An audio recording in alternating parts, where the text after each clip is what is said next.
Era para ser só mais uma noite qualquer. Uma daquelas noites em que eu me recolhia cedo, colocava a chaleira no fogo, assistia a um pedaço do noticiário e me recolhia em silêncio, sem esperar nada além de descanso. Depois que me mudei para a casa da minha filha e do genro, tudo passou a ser muito contido. Eu tentava ser discreto, não ocupava espaço, não fazia barulho. Às vezes até esquecia de existir no meio do dia para não incomodar. Afinal, eu estava ali como um favor, ou pelo menos era assim que me faziam sentir, mesmo que ninguém dissesse com todas as letras. Mas naquela noite, enquanto eu lavava minha caneca no escuro da cozinha, com a TV desligada para não atrapalhar ninguém, meu celular vibrou. Era uma mensagem de voz. Vinha da minha filha. Quase não acreditei. Ela raramente me mandava mensagens, ainda mais de voz. Toquei para ouvir, esperando algo banal. Talvez um recado qualquer, um lembrete, um pedido para comprar pão. Mas o que ouvi me tirou o chão. A voz dela não estava sozinha na gravação. O marido falava, e ela respondia num tom de intimidade que não era para os meus ouvidos. E não era. Aquela mensagem não era para mim. Foi enviada por engano. Só que ali, sem querer, eles haviam me mostrado exatamente quem eu era na cabeça deles. Ou melhor, o que eu era. O marido dela, em tom ríspido, disse com desdém: "Se esse velho continuar aqui, vai acabar com a nossa vida. Ele pesa, ele suga. Ele não serve mais para nada. Não aguento mais ver ele andando pela casa como se fosse dono. Ele me dá nojo." A risada dela logo depois foi o que mais me feriu. Não um riso alto, debochado. Era pior. Era uma risada curta, abafada, como quem já ouviu aquilo antes, e concorda. Ela apenas completou com: "Calma, amor. Uma hora ele entende e sai sozinho. É só ir deixando claro." E então a mensagem terminou com um clique seco. Fiquei ali parado por alguns segundos, com a mão ainda molhada da pia, encarando a parede amarelada da cozinha como se ela pudesse me explicar o que tinha acabado de acontecer. Dei play de novo. Eu precisava ter certeza de que tinha ouvido certo, de que era mesmo a voz deles. E era, sem dúvida. Aquilo não era um desabafo impensado. Era uma conversa. Uma entre tantas, talvez. Uma janela que se abriu por acaso e me permitiu ver tudo que estava escondido por trás das palavras educadas, das pequenas gentilezas forçadas, dos sorrisos programados. Não era só incômodo, era desprezo. Voltei para o meu quarto devagar, sentindo como se cada passo fosse feito de cacos. Me sentei na beira da cama e fiquei ali, escutando o silêncio da casa. Uma casa que não era minha, mas na qual eu havia ajudado a colocar cada tijolo. Não literalmente, mas com tudo que eu tinha dado à minha filha desde o nascimento. Cada consulta médica, cada aniversário, cada noite de febre em que eu passei acordado. E agora, era esse o retorno. Eu era um peso, um velho que dava nojo, um parasita que eles queriam empurrar porta afora sem culpa, sem precisar dizer diretamente. Uma hora ele entende e sai sozinho. Pois bem, eu entendi, não chorei. Não gritei, não bati em porta nenhuma. Apenas fiquei ali, imóvel, escutando o som abafado do ar-condicionado e tentando não sentir. Porque sentir naquele momento teria me feito desmoronar, e eu não podia. Não ainda. Fui até o armário e tirei a velha mala vermelha que eu usava desde a década de 90. As rodinhas nem giravam mais direito. Era pesada, desajeitada, mas era o que eu tinha. Coloquei ela sobre a cama e aos poucos fui separando o que levar. Não era muita coisa. Um par de calças, 2 camisas, meus remédios, documentos e uma pasta de plástico azul que estava guardada há anos no fundo do armário. Ninguém nunca perguntou o que tinha nela, e eu nunca fiz questão de mostrar. Mas ali dentro estava o começo de tudo. Terminei de arrumar por volta das 3 da manhã. Me deitei sem sono, olhando o teto, repassando cada palavra da mensagem, tentando entender em que momento minha filha deixou de me ver como pai, ou se algum dia viu. Naquela noite eu entendi uma coisa. Tem ausências que doem, mas tem presenças que sangram por dentro. E eu estava sangrando há muito tempo. Só não tinha nomeado isso ainda. Quando o sol começou a nascer, eu levantei, tomei banho, me barbeei e coloquei uma roupa limpa. Tomei meu café em silêncio. A cozinha estava vazia. O mundo inteiro estava quieto. Era como se tudo soubesse que eu estava indo embora, mas ninguém tivesse coragem de me impedir. Peguei minha mala, vesti o casaco e deixei um bilhete sobre a bancada da cozinha. Uma única frase: "Não se preocupem." Eu entendi. Fechei a porta com cuidado, como se estivesse saindo de um lugar sagrado, mesmo sabendo que nunca foi. E fui embora. Mas o que eles não sabiam, o que aquela mensagem jamais poderia prever, era que eu não estava apenas indo embora. Eu estava começando. O que viria depois marcaria os dois para sempre. Não dormi naquela noite. Mesmo depois de arrumar a mala, mesmo depois de decidir ir embora, meu corpo continuava preso ao colchão duro e ao teto vazio. O coração não batia acelerado. Não era raiva, não era choque. Era uma dor lenta, como uma faca que corta devagar, deixando o corpo ciente de cada centímetro perdido. A voz do meu genro repetia na minha cabeça em um eco que não cessava. Ele não serve para nada. Ele me dá nojo. E a risada da minha filha vinha logo depois, como um selo de aprovação. Eu me virava de um lado para o outro, mas a frase estava ali, martelando. E junto dela vieram lembranças que eu não esperava. Lembrei do primeiro dia em que levei minha filha para a escola. Ela tinha apenas 5 anos e chorava, agarrada à minha calça, dizendo que não queria ficar sozinha. Fiquei com ela até a professora convencê-la a entrar. Na volta para casa, chorei eu dentro do carro, sozinho, porque não queria que ela crescesse, não queria que ela precisasse enfrentar o mundo sem mim. E agora, tantos anos depois, era a mesma filha que dizia, em silêncio, que eu não passava de um peso, alguém que atrapalhava. Não chorei dessa vez. Talvez porque de tanto engolir coisas ao longo da vida, as lágrimas já não soubessem mais por onde sair. Passei horas deitado, lembrando dos aniversários que preparei sozinho depois que a mãe dela se foi. Eu corria de mercado em mercado atrás de um bolo simples, de uma bexiga colorida, para que ela tivesse algo para lembrar. Eu era pai e mãe ao mesmo tempo, tentando equilibrar turnos extras de trabalho com o dever de ser presente. E por mais que eu tivesse errado em algumas escolhas, sempre achei que ela cresceria sabendo que eu tinha dado tudo de mim. Mas não, a gravação deixava claro. Todo esse passado não contava nada diante da presença incômoda de um velho em sua casa.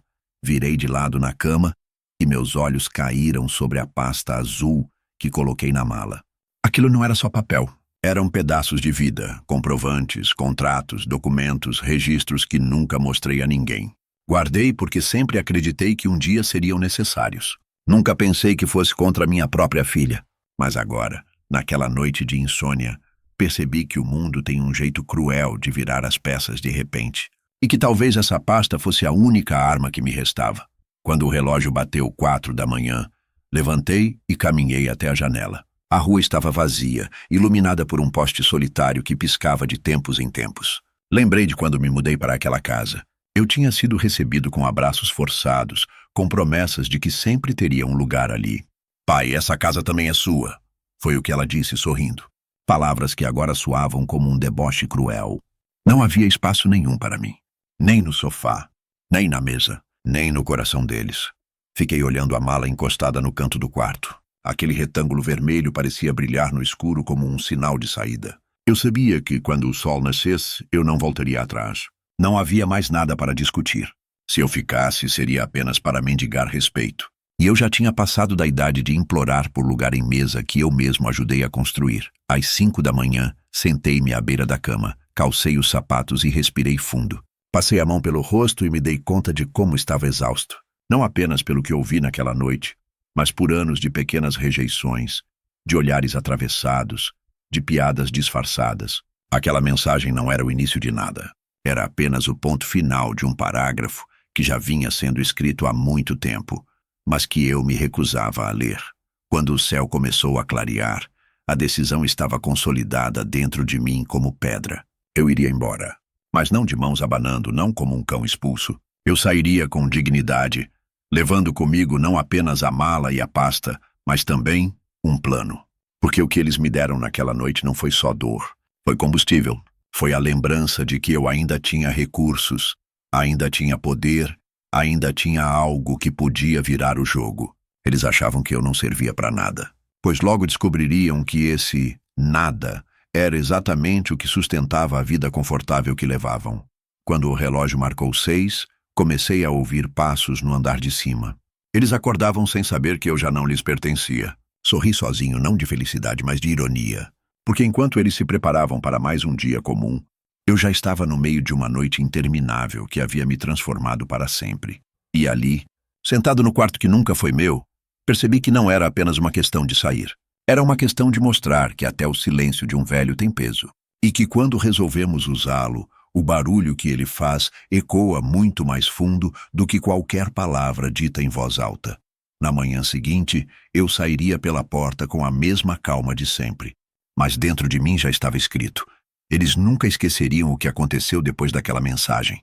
A mala vermelha estava ali, encostada no canto do quarto, como se tivesse esperado todo esse tempo apenas por aquele momento.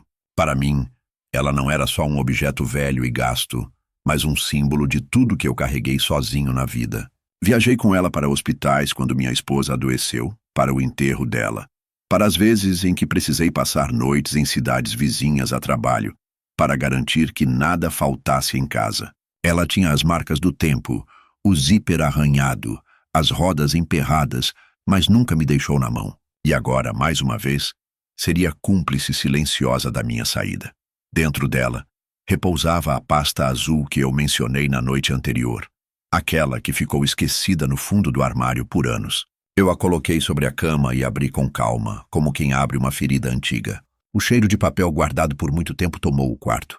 Havia certidões, cópias autenticadas, recibos, contratos que a maioria das pessoas teria descartado com o tempo. Eu nunca descartei nada. Sempre tive esse hábito de guardar, não por desconfiança, mas por uma estranha intuição de que o mundo cobra caro daqueles que não têm provas. O primeiro documento que vi foi o contrato de compra e venda do terreno onde a casa da minha filha e do genro foi construída. Na época, quem assinou metade daquele financiamento fui eu. Eles não sabiam que o meu nome nunca saiu da escritura porque não se deram ao trabalho de verificar. Preferiram acreditar que eu tinha apenas ajudado, como um pai faz por generosidade. Mas eu sabia o peso daquelas páginas. A casa não era só deles. Nunca foi. Era também minha. Havia também comprovantes de transferências que fiz ao longo dos anos. Dinheiro que eu mandei para sustentar sonhos, pagar dívidas, cobrir despesas que eles nunca conseguiram. Cada depósito tinha sido feito em silêncio, sem alarde. Eu dizia para mim mesmo que estava apenas ajudando a filha que criei. Mas, na verdade, eu estava comprando algo que nunca recebi de volta: respeito. E cada comprovante era agora uma lembrança cruel de que nenhum valor depositado em banco paga o buraco de ser descartado como se fosse um fardo. No fundo da pasta havia um envelope vermelho menor. Dentro dele estava a cópia do seguro de vida da minha esposa, aquele mesmo dinheiro que eu entreguei sem hesitar quando eles disseram que precisavam de estabilidade. A assinatura dela ainda estava ali ao lado da minha. Foi com esse dinheiro que eles ergueram a vida confortável que hoje me negava espaço. O que eles esqueceram é que aquela assinatura não morreu com ela. Eu também fazia parte dessa história, e eu ainda estava vivo. Enquanto folheava os papéis, cada página me dava uma sensação estranha de poder silencioso. Não era vingança ainda, mas uma espécie de confirmação de que eu não estava tão vulnerável quanto eles pensavam. O que meu genro chamou de velho inútil era, na verdade, o único fio que segurava a vida que eles ostentavam. A diferença é que ele não sabia disso. E agora talvez fosse hora de mostrar. Fechei a pasta e a coloquei de volta dentro da mala. Sentei-me na cama, passei a mão pelo rosto e respirei fundo.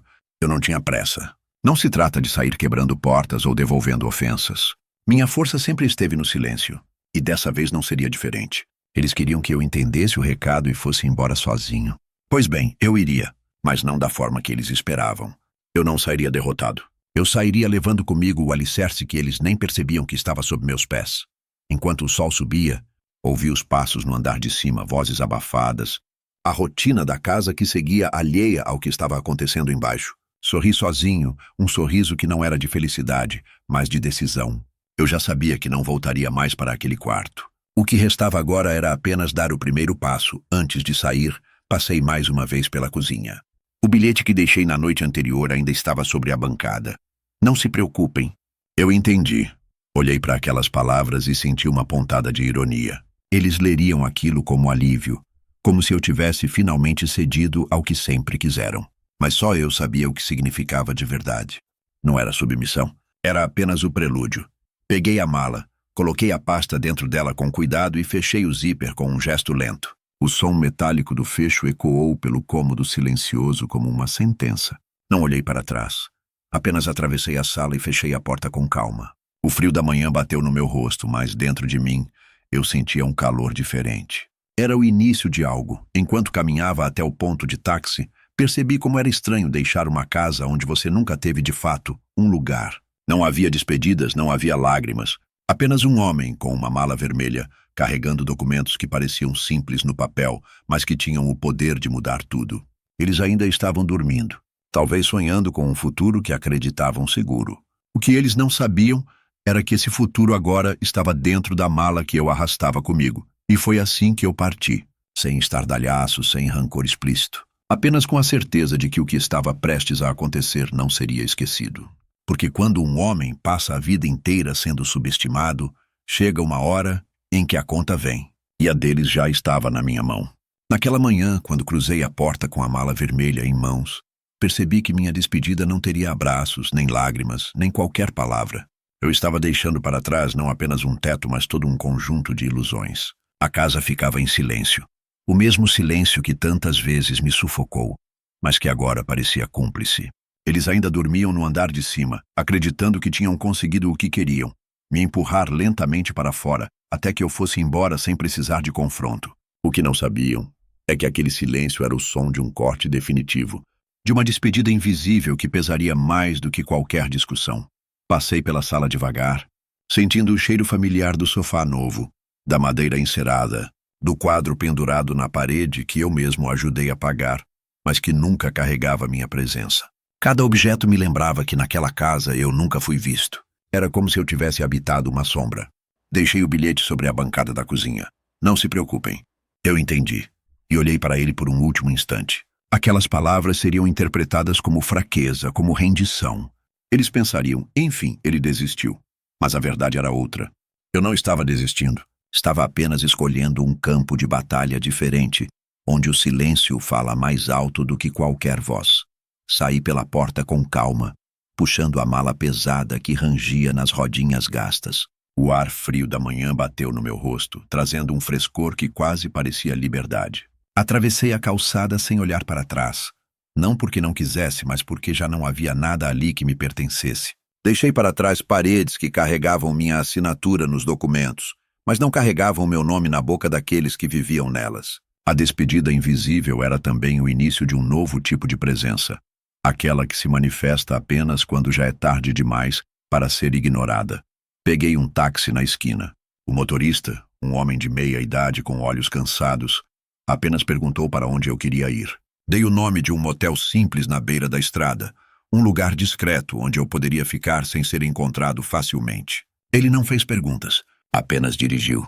Olhei pela janela durante o trajeto, vendo as ruas ainda vazias, as luzes dos postes se apagando aos poucos. Era como se a cidade também estivesse despertando para algo novo, embora ninguém soubesse o que era. Quando cheguei ao motel, o atendente noturno me recebeu sem curiosidade. Paguei em dinheiro, como sempre fiz questão, e pedi um quarto no fundo, longe da recepção. Queria silêncio, mas dessa vez um silêncio que me pertencesse. O quarto era simples. Cama dura, cortinas pesadas, uma lâmpada que piscava quando o interruptor era mexido. Para muitos poderia ser deprimente. Para mim, naquele momento, era um refúgio. Pela primeira vez em muito tempo, o espaço era só meu. Coloquei a mala sobre a cama, abri a pasta azul e deixei os documentos à vista. Passei a manhã inteira revendo cada detalhe, organizando cronologicamente, marcando páginas com pequenas notas. Eu sabia que para o plano funcionar não podia agir com pressa. Era preciso paciência, estratégia e precisão. Não era sobre vingança cega. Era sobre justiça silenciosa. Eles tinham rido de mim nas entrelinhas, tinham me reduzido a um incômodo. Agora iriam aprender o peso de um silêncio que sabe esperar a hora certa de ser quebrado. Enquanto fazia minhas anotações, o celular vibrava na mesa. Eram mensagens da minha filha. As primeiras ainda eram gentis. Pai, você saiu cedo? Está tudo bem? Depois vieram as mais tensas. Pai, cadê você? O que aconteceu? Eu não respondi. Deixei que o vazio falasse por mim. O silêncio começava a trabalhar. Sabia que a cada minuto a ausência crescia como um buraco no meio da casa. Eles se perguntariam se eu estava ferido, perdido, ou se simplesmente tinha desistido de vez. Mas a verdade era mais dura. Eu tinha decidido virar as costas não só para eles, mas para a manipulação que me cercava. À noite, quando finalmente deitei na cama do motel, o som do ventilador barulhento preencheu o quarto. Pensei no que viria a seguir. A despedida invisível era só o primeiro passo. A partir dali, cada decisão que eu tomasse deixaria uma marca. Não era preciso levantar a voz, nem bater de frente. Bastava assinar onde precisava, mover as peças certas e deixar que eles sentissem pouco a pouco o chão sumir debaixo dos pés. Fechei os olhos e dormi com uma sensação estranha de paz. Não era felicidade, não era vingança. Era a calma de quem, pela primeira vez em muito tempo, tinha retomado o controle da própria vida. Eles ainda não sabiam, mas a ausência que eu deixara naquela manhã não era só física. Era um aviso. Um silêncio que, cedo ou tarde, ecoaria mais alto do que qualquer palavra dita naquela mensagem de voz. O quarto do motel tinha cheiro de desinfetante barato misturado com gordura antiga das frituras da lanchonete ao lado. A cortina não fechava direito, e a luz do poste invadia pelas frestas, iluminando de leve a colcha áspera que cobria a cama. Eu me sentei ali, de frente para a pasta aberta, como quem se prepara para escrever um capítulo que não pode ser apagado. A despedida invisível já estava feita. Agora vinha a parte que eles nunca poderiam prever: os primeiros movimentos. Peguei o celular, ainda vibrando com mensagens não lidas. Não respondia nenhuma. Minha filha tinha mandado perguntas curtas, espaçadas, misturadas entre preocupação falsa e curiosidade real. Pai, onde o senhor foi? Volta logo. Precisamos conversar. Eu não precisava ler mais para saber que, ao lado dela, o genro já estaria tramando a versão conveniente. Ele se magoou e saiu de casa sem avisar. Era exatamente o que eles queriam que os outros acreditassem. E por isso mesmo eu não daria explicações. Cada silêncio meu valeria mais do que 1000 justificativas. Deixei o celular de lado e voltei os olhos para a pasta. Ali estavam as peças. Faltava apenas colocar o tabuleiro em jogo. O primeiro número que disquei foi de um advogado antigo, homem que me acompanhou em negócios de décadas atrás. Ele atendeu com a mesma voz pausada de sempre, surpreso ao ouvir meu nome. Conversamos sem pressa. Eu expliquei que precisava de uma atualização nos registros da propriedade da casa onde minha filha morava. Não entrei em detalhes, apenas pedi que fosse verificado se ainda constava meu nome na escritura, e, em caso afirmativo, quais eram minhas opções legais. Do outro lado da linha, ouvi páginas sendo viradas, teclas sendo digitadas, até que ele confirmou o que eu já sabia. Sim, meu nome ainda estava lá, como coproprietário. Nada tinha sido alterado. Meu silêncio todos aqueles anos havia me protegido. Desliguei com calma, agradecendo como se fosse apenas uma consulta rotineira. Mas dentro de mim senti o peso da revelação. Eu não era apenas um hóspede inconveniente na vida deles. Eu era parte estrutural daquilo que sustentava o lar que agora me desprezava. E essa parte estava prestes a mudar de lugar. A segunda ligação foi para o banco. Usei a frieza da madrugada a meu favor. Conferi extratos, investimentos esquecidos, aplicações pequenas que, somadas, davam mais do que qualquer um ali imaginava que eu possuía. A cada confirmação de saldo, a cada número lido em voz baixa pela atendente, a sensação de fragilidade ia se dissolvendo. Eles me chamaram de peso, de inútil, mas naquela tela digital, diante dos números que ainda respondiam ao meu comando, estava a prova de que eu tinha muito mais poder do que eles poderiam suportar. Passei horas naquela mesa pequena, rabiscando notas em folhas de motel, dividindo ideias em colunas, o que cortar, o que transferir, a quem avisar. Era quase como jogar xadrez contra adversários que acreditavam que eu já estava derrotado. Eles pensavam que haviam me tirado do tabuleiro. Mal sabiam que eu ainda controlava peças fundamentais. No fim da manhã, pedi um café na recepção e levei a caneca de isopor para o quarto. Olhei o vapor subir e me peguei sorrindo sozinho. Não era um sorriso de vingança. Era a serenidade de quem sabe que, pela primeira vez em muito tempo, o próximo passo dependia apenas de si. Pouco depois, o celular voltou a vibrar. Desta vez era meu genro. Deixei tocar. Ele ligou 1, 2, 3 vezes. Depois vieram mensagens secas. Precisamos falar. Volta para casa, está ficando feio. Não torne as coisas piores. Eu li cada uma sem responder. Ele já sentia que algo tinha escapado do controle. A ausência que parecia alívio naquela manhã começava a se transformar em ameaça. Voltei a mexer nos papéis e separei um contrato em especial, a escritura da casa. Passei os dedos sobre meu nome impresso ali, ao lado do da minha filha. Quantas vezes eles debocharam de mim na mesa do jantar, dizendo que essa casa é nossa. Quantas vezes insinuaram que eu deveria achar outro lugar, pois ali estava a verdade que eles nunca se preocuparam em encarar. A casa não era só deles. E agora eu estava disposto a provar isso não com palavras, mas com ações. No fim da tarde, deitado na cama dura do motel, percebi que a vida tem uma ironia cruel. Enquanto eles acreditavam que tinham vencido ao me expulsar em silêncio, eu estava justamente no lugar onde renascia. Aquela saída não foi derrota. Foi o início de um movimento que mudaria tudo. A noite caiu devagar. Acendi a luz amarela do quarto e coloquei os documentos de volta na pasta. Fechei o zíper com cuidado, como quem encerra um ritual. Sabia que o próximo dia traria novas ligações, novos movimentos, mas também sabia que não precisava correr. O tempo trabalhava a meu favor. Apaguei a luz e me deitei. Pela primeira vez em semanas, consegui dormir sem me virar tanto na cama. Não era a cama da minha filha, não era um quarto enfeitado com móveis modernos, mas era meu. E no silêncio daquela madrugada de estrada, fiz uma promessa a mim mesmo. Eles ainda iriam entender o peso do que fizeram. Não pela minha voz, não pela minha raiva, mas pelo som mudo de portas que se fecham e documentos que mudam destinos. Na manhã seguinte, acordei antes do sol nascer. Não foi o barulho do ventilador barulhento, nem o desconforto da cama dura. Foi algo dentro de mim, uma espécie de pulso silencioso, como se meu corpo já soubesse que o dia tinha um peso diferente. Olhei para a mala vermelha, encostada no canto, com a pasta azul descansando dentro dela, e tive a certeza de que era hora de começar. Até então eu tinha apenas revisado, conferido, relembrado. Agora, as peças precisavam sair do papel e se mover no tabuleiro. Peguei o telefone e liguei para o advogado. Ele já tinha verificado tudo, mas agora pedi que formalizasse as consultas.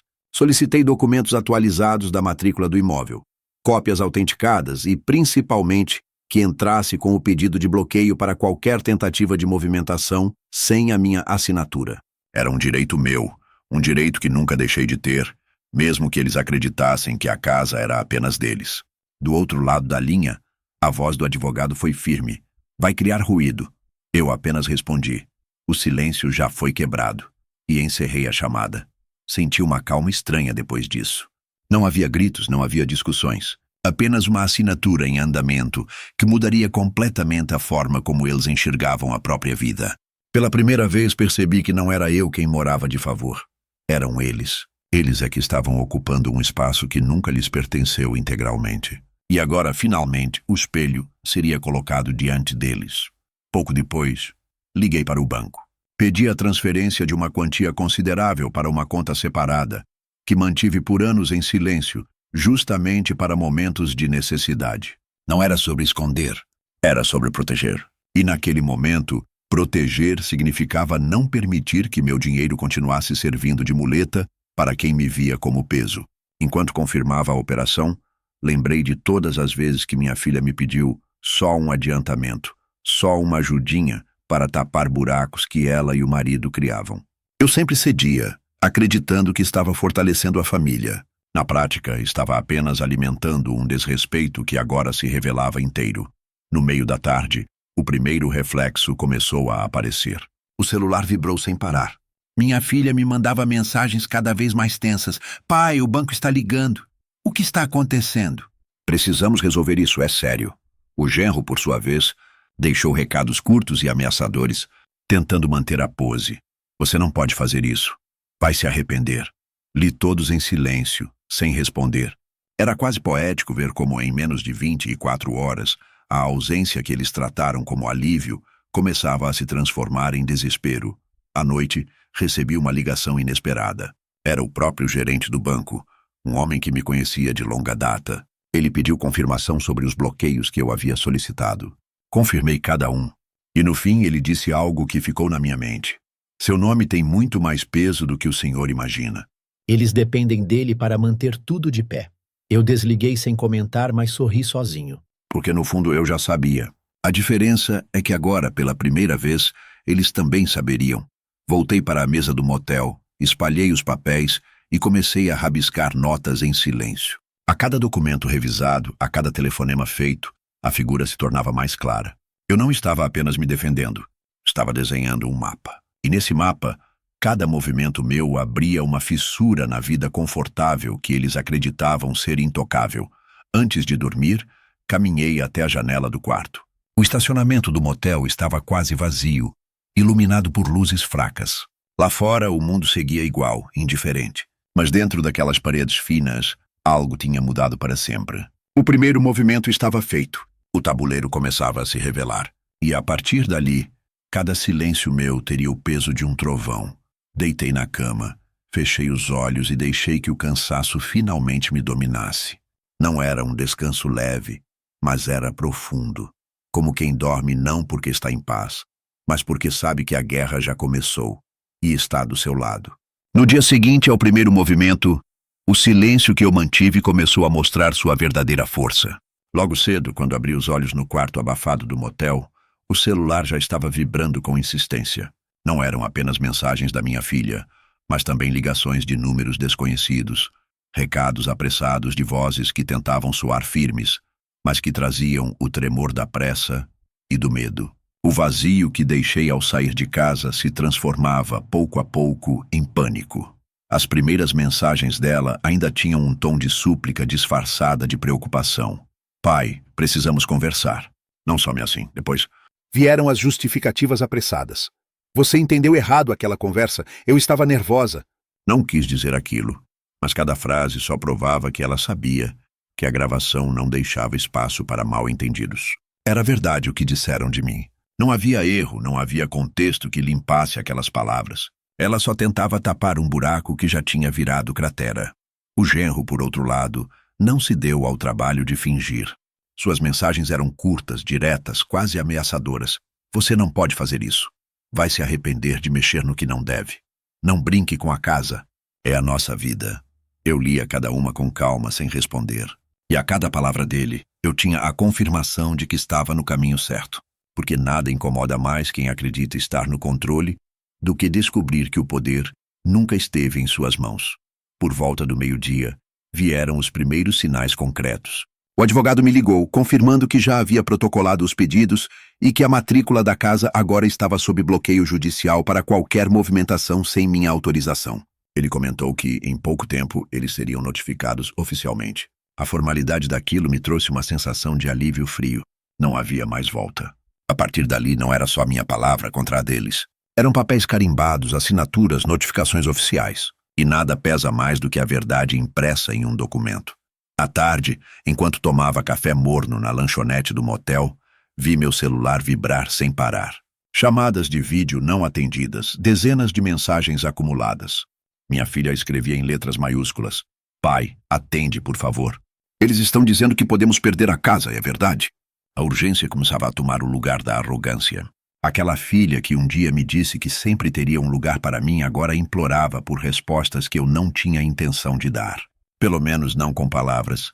Voltei para o quarto e sentei na cama com a mala aberta ao meu lado. Peguei novamente a pasta azul e a coloquei sobre os joelhos.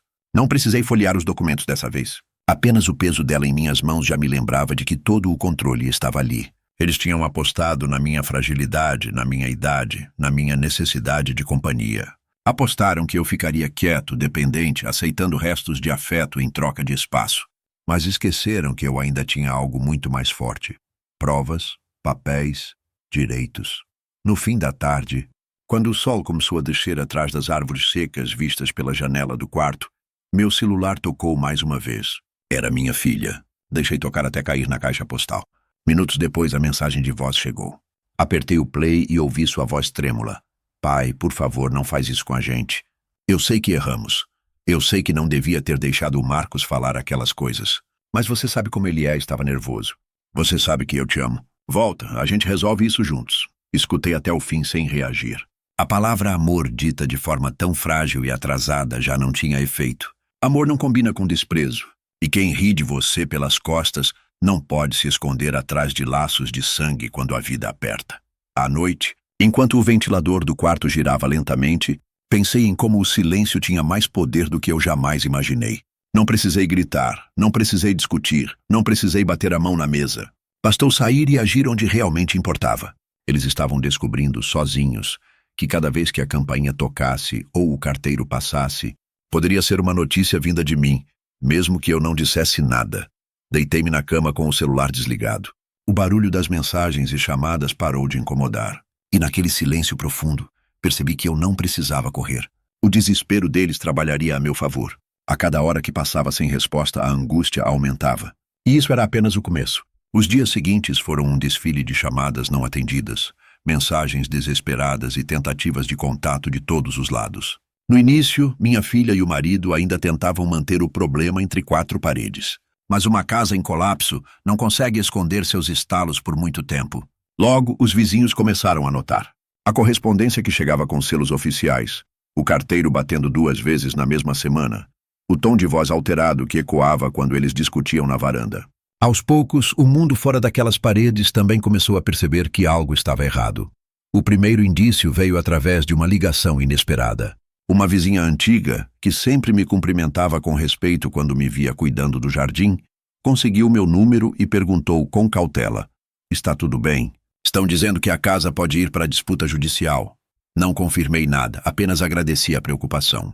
Mas aquele contato mostrou que os rumores já corriam. E rumores, quando se apoiam em fatos, se tornam verdades rápidas. Pouco depois, recebi uma mensagem de um velho conhecido da igreja, perguntando por que meu nome estava sendo citado em conversas sobre documentos e propriedade. Alguém, em algum círculo, já havia levantado a questão. Afinal, quem realmente sustentava aquela casa?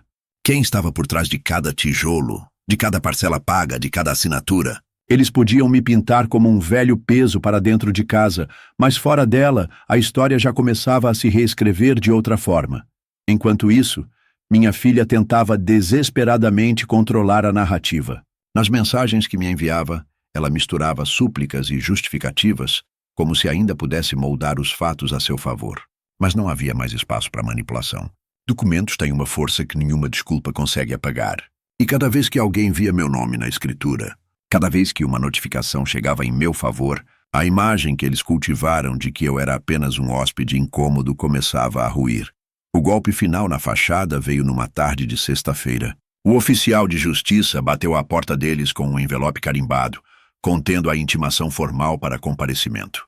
A notícia não ficou restrita à sala.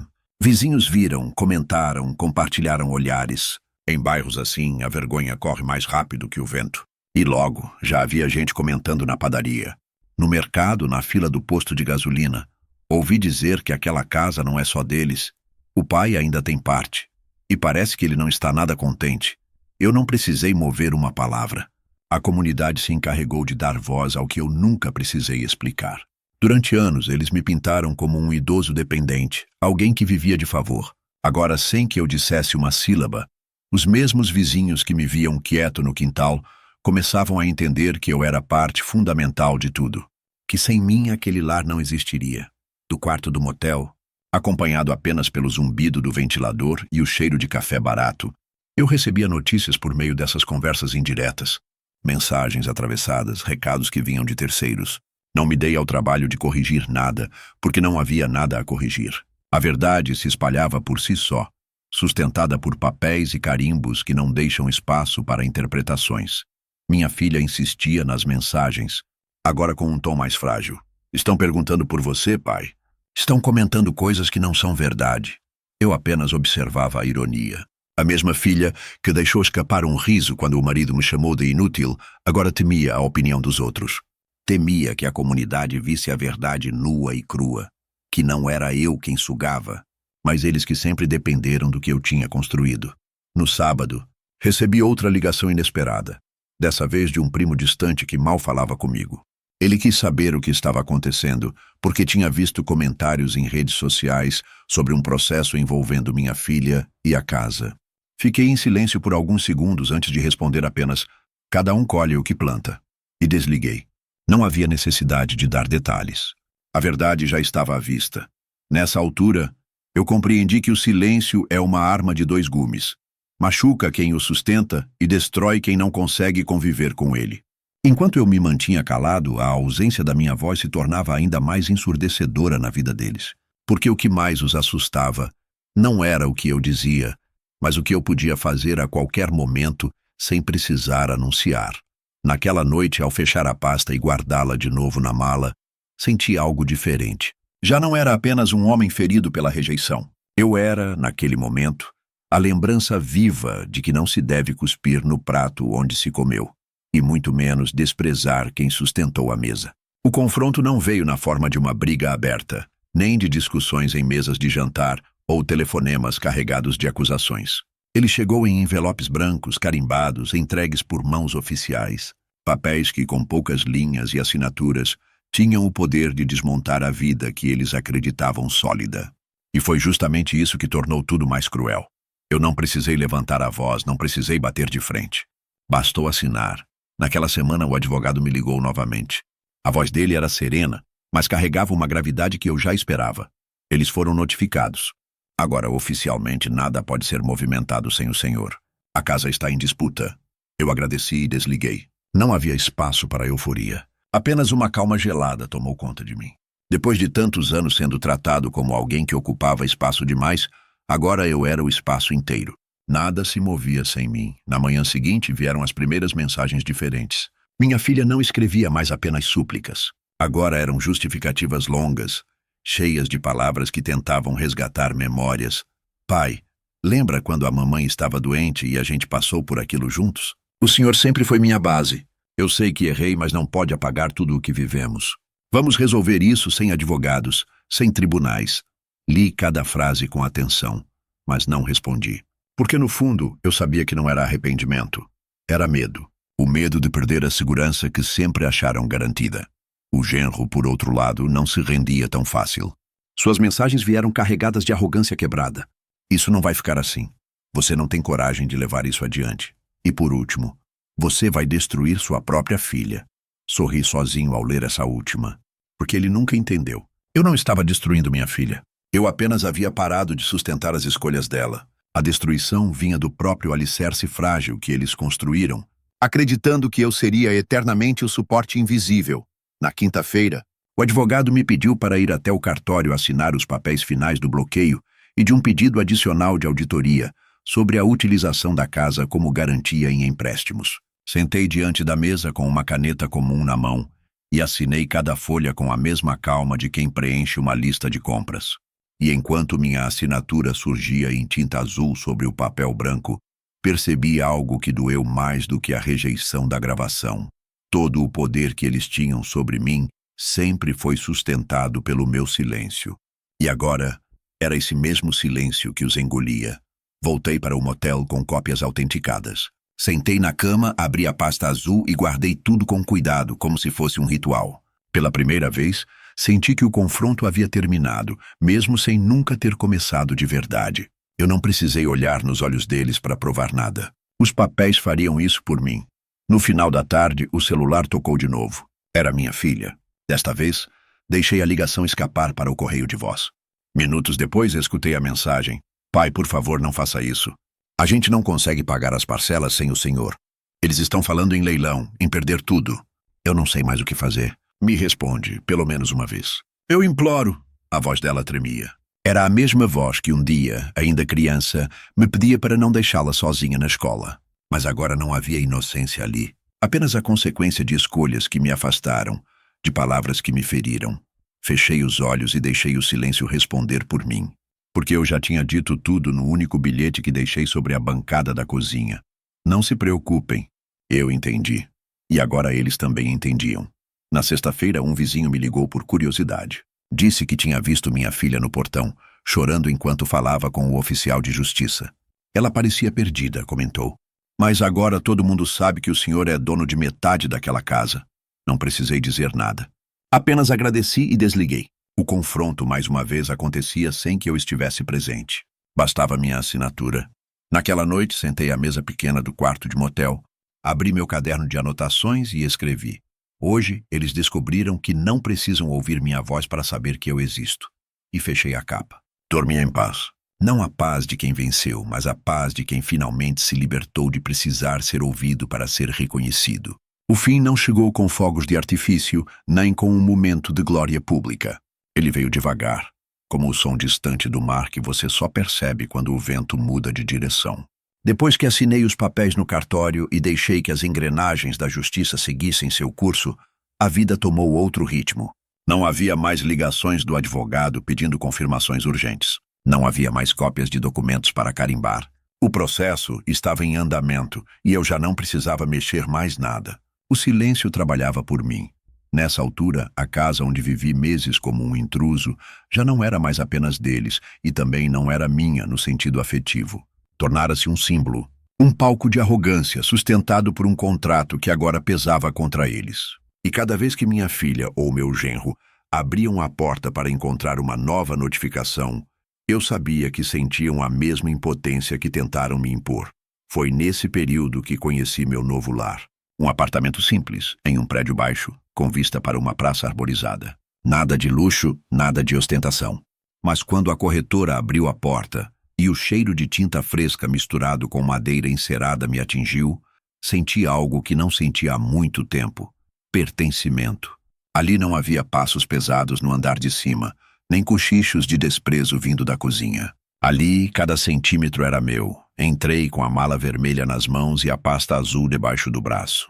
Coloquei a mala no canto da sala e pela primeira vez ela não parecia pesada. A pasta que me acompanhou como um escudo foi colocada sobre a mesa de jantar pequena, feita de madeira clara. Sentei diante dela, respirei fundo e percebi que não precisava mais folhear aquelas páginas. Os documentos tinham cumprido sua função. Agora eram apenas lembranças. Nos dias que se seguiram, experimentei um tipo de silêncio diferente. Não o silêncio da rejeição, que sufoca, mas o silêncio da paz que preenche. Arrumei as gavetas, organizei os poucos livros que trouxe comigo, comprei uma planta para colocar na varanda. Eram gestos pequenos, mas cada um deles parecia um grito de liberdade. Eu não precisava mais pedir licença para existir. Ainda assim, o mundo que deixei para trás não se calava. As mensagens continuavam chegando, embora com menos força. Minha filha alternava entre raiva e desespero. Pai, o senhor não pode simplesmente nos abandonar assim. Depois, pelo amor de Deus, pensa na sua neta. Ela vai nascer em breve. Em seguida, o silêncio voltava por dias, até que uma nova enxurrada de pedidos surgia. Nós não conseguimos pagar nada sem você. O banco não nos dá resposta. Estamos encurralados. Eu lia tudo, mas nunca respondia. A última mensagem chegou em uma noite de domingo. Era curta, quase seca, como se as palavras tivessem sido cuspidas em vez de escritas. Parabéns, você conseguiu. Perdemos tudo. Espero que esteja feliz. Li uma vez sem sentir nada. Nem alegria, nem tristeza. Apenas a certeza de que a frase dizia mais sobre eles do que sobre mim. Porque perderam, de fato, não a casa ou os bens, mas a chance de manter intacto o respeito por quem lhes deu tudo. Fechei o celular, coloquei-o de lado e servi uma xícara de chá. Caminhei até a varanda e fiquei olhando a praça iluminada pelos postes fracos. Crianças brincavam de bicicleta, vizinhos caminhavam com cachorros, e um casal de idosos jogava conversa fora em um banco de madeira. Eu não fazia parte daquela rotina ainda, mas ali estava a vida, simples e suficiente. Enquanto bebia o chá, pensei no bilhete que deixei sobre a bancada da cozinha no dia em que fui embora. Não se preocupem, eu entendi. Agora percebia que, na verdade, não fui eu quem entendeu. Foram eles. Entenderam tarde demais que ninguém deve brincar com o silêncio de quem sempre sustentou. Entenderam que cada palavra de desprezo carrega um preço, e que, no fim, quem eles chamaram de peso era, na verdade, o alicerce. Entrei de volta no apartamento, fechei a porta e me sentei à mesa. Abri o caderno de anotações e escrevi uma última frase. Hoje começo minha vida sem precisar provar nada para ninguém. Fechei a capa, deixei a caneta de lado e, pela primeira vez em muito tempo, não senti falta de nada. A mala vermelha ficou no canto, como testemunha de uma jornada. A pasta azul descansou na gaveta, não mais como arma, mas como lembrança. E eu, finalmente, descansei em paz dentro de um lar que era só meu. A vingança já não importava. O que importava era o silêncio que eu tinha conquistado. Nunca respondi a última mensagem. Porque certas histórias não precisam de resposta. Elas se encerram sozinhas.